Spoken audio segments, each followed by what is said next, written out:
Aku hampir mati dan tak tahu pun.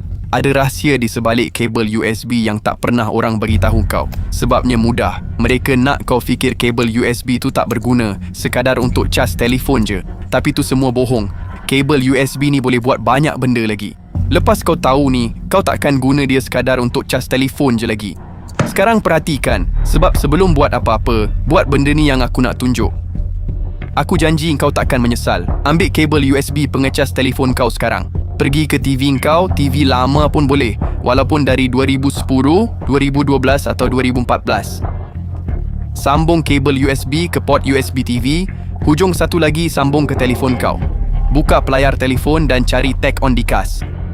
Masuk laman web pertama, tekan 3 titik. Pergi ke hiburan dan cari cara tukar TV lama jadi smart. Muat turun aplikasi yang mereka cadangkan.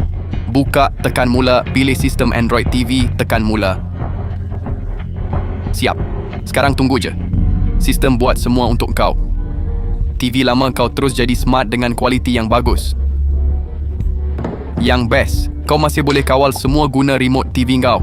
Dah siap cabut kabel dan TV lama kau kini dah jadi smart, penuh keseronokan. Suka kandungan ni? Kalau suka, like, kongsi, tag kawan dan kita jumpa semula di video seterusnya.